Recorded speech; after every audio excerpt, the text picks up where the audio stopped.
Hey everybody, Dan with Pain Free You. Today I wanted to talk about this concept. Treat yourself like someone who matters. All right? I'll get to that in a minute. This is an area that sometimes makes me sad, working with folks in my group. So, excuse me. Enjoy the water. Enjoy the peace. This is my sanctuary. This is where I get peace. Yeah, sure, I still got to work while I'm here. But the rest of the time, so peaceful. It's like time stops out here, which is awesome. It's my gift to myself once a year, every June. So, do you know a person in your life who's constantly berating, criticizing, and figuratively beating the crap out of themselves all the time, right? And I see it sometimes in the group. So many people are so self-critical, so perfectionistic. They demand so much from themselves, and they are just so judgmental of themselves. And so, a lot of people would be like, oh, love yourself. And these people are like, love? I don't even like myself. How am I supposed to love myself? But yet these same people keep on showing up to group, keep on watching the videos, keep on striving to create a better version of themselves. And I heard a quote online, forget who, forget where, but it was this: if you're trying to improve yourself or improve your life, you already love yourself. Because if you didn't, you wouldn't be doing any of that. So if you're trying to apply these concepts to create safety, to eliminate symptoms, you already love yourself. Your actions show that you love yourself because you keep on showing up, you keep on trying, you keep on learning, you keep on implementing, right? You already love yourself. The problem is the inner dialogue, excuse the language, but the asshole who lives in our brain, their message doesn't agree with your actions, which is you're trying to do this, you're working on it.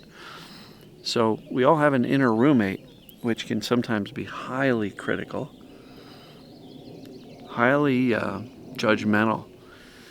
And so what I think I see happen is that the people around us often love us and think we're great. But yet our internal dialogue is, I'm awful, I suck, I'm not capable, I'm not good enough, I can't do this, what's wrong with me, right? So we have this internal dialogue that doesn't match reality because for many of us, not all, but for many of us, we have people in our lives who love us. And so, I told a friend of mine, I said, everybody in your life who matters, your kids, your grandkids, your coworkers, your bosses, the students at the school you work at, your parents, your friends, everybody thinks you're awesome and loves you. They can't all be wrong. So why is it that our image of ourselves is so poor? Well, I talk about this. I think a lot of self-esteem issues and beliefs about ourselves are not even ours. Some maybe, but a lot of it we got from other people. We were told, you're not good enough, you're stupid, why aren't you a better student, why aren't you a better athlete, why can't you practice your violin, why can't you do this? Sometimes we had a sibling that was a high achiever and we weren't so much, and we came to our own conclusion that I'm a piece of crap, I'm not as good as so-and-so. But a lot of times, the things that we tell ourselves, that life sucks, and I'm no good, and I'm never going to do this, are just beliefs that were handed down to us over the years. And I'd like to encourage this. Treat yourself like somebody who matters, somebody who you are responsible for their care. And I challenged somebody in the group yesterday. I said, if you had a twin sister, would you talk to her the way you talk to yourself? Oh, no, I could never do that. Okay, so then why are we talking to ourselves in such a way that would, hurt somebody bad, right? So if you had a twin sister and you would never talk to them that way, when you find yourself going into that self-critical, self-judgmental pattern, go stand in front of the mirror. That's your twin. Look at yourself in the eyes and go, ooh, why am I telling myself this stuff? And if you are making attempts and working on things and showing up for yourself, even though your voice inside says you can't do it, you already do love yourself. So give yourself credit for that. But then begin to treat yourself like somebody you like and care about, right? And if self-love seems too out of the question, that's okay. How about self-like? Treat yourself like you would treat your best friend. Because I'll tell you what, if your best friend treated you like you're treating yourself, they wouldn't be your friend, would they? No.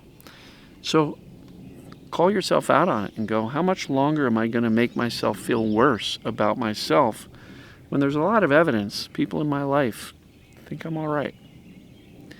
So pay attention to this stuff, because what I find is in my world, where it's perceived danger and safety, do you think being so hypercritical and judgmental and mean to ourselves conveys safety?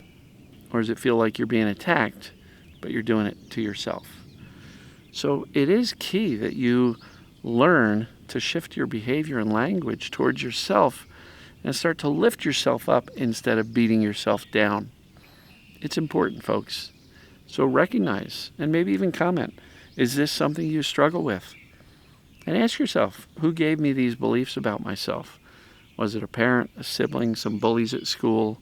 Was it a past relationship, a current relationship? Are those thoughts and beliefs and judgments about yourself even yours? And even if they are, you can change them.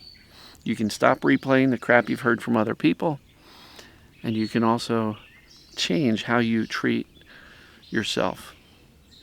So I'm going to wrap it up here. Love you, folks. As always, we'll see you tomorrow.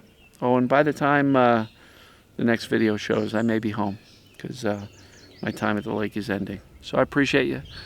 Enjoy the lake one more time, and we'll see you soon. Love you.